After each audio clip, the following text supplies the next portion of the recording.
Yo, yo, yo, I'm Sammy Yo. Hey, hey, hey, I'm Charlie Grace.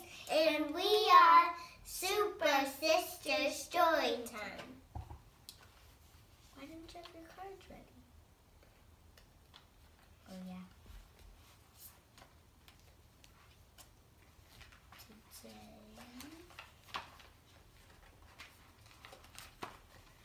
Today she will be reading a forest story about treasure. Antics. A forest treasure story. More like a forest treasure hunt. Once upon a time, in the forest lived the clouds and the sun in the sky.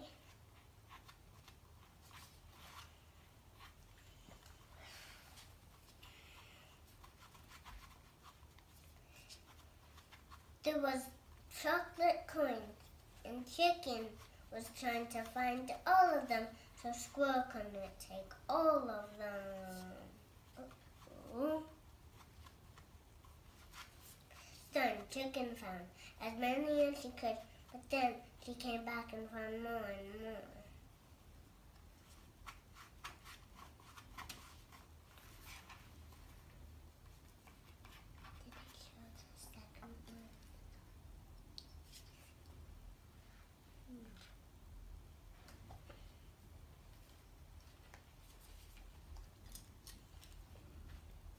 Then Bear came to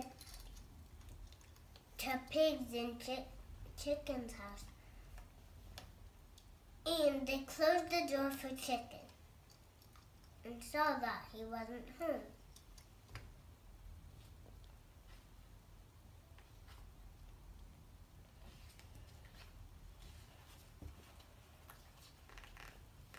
Here we go. Oh. Who is Barack Obama? I have a little trouble with that sometimes. Chapter 6, Coming Home. When Barack got off the plane in Kenya, his suitcase was lost. It wasn't a good start for the trip. But then something nice happened. The bag handler heard Barack's name and asked if he was related to the famous Dr. Barack Obama. Barack felt so proud. Kenya is a fairly big country, yet his father's name was well known and respected. The Obamas came from a small village called Gello in the western part of the country. Some people there still lived in huts. Barack stayed in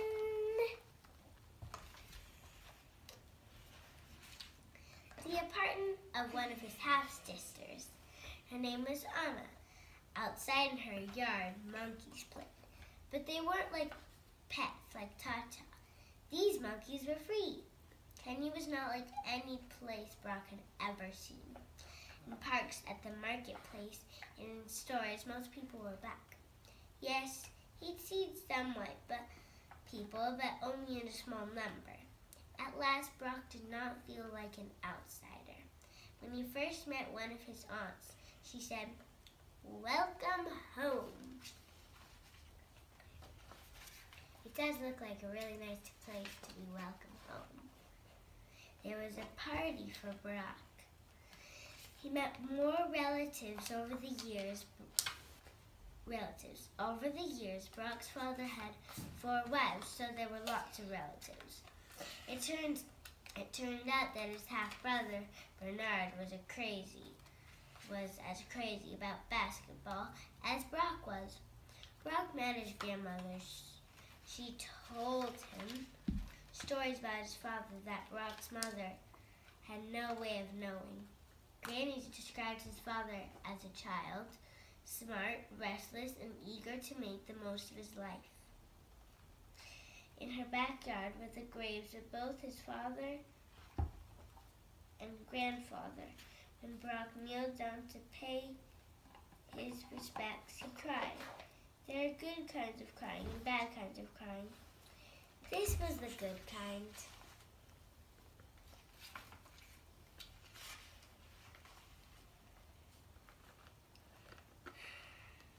By the time he left 2 weeks later, Barack really felt as though he was part of the family. As for people in Kenya, they too felt that Barack Obama was now part of their family. On Election Day, 2008, American flags flew all across the country. When the news came that Obama had won, people poured out of their houses singing, dancing, and waving posters of Obama. Barack's grandmother threw a big outdoor party for everyone in the village. There was a feast with beef, lamb, and goat, which is considered very special. A public holiday was declared for the whole country 2 days later. Although not born in Kenya, Barack Obama is thought as a native son. Kenya, whose capital is Nairobi, is in East Africa. It sits right on the equator. Most people there speak both English and Swahili. The United States, Kenya has an elected president and separate branches of government. Kenya became an independent country in 1963. The British ruled the area until then. After independence, many of the best jobs in government went to people in the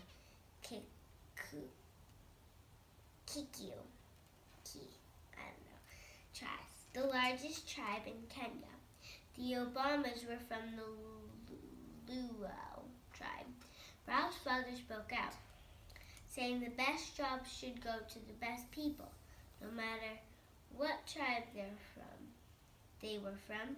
The new president, Jomo Kenyatta, did not like this. He saw to it that Barack's father had trouble finding any job in Kenya. All this happened in the years before he visited young Barry in Hawaii.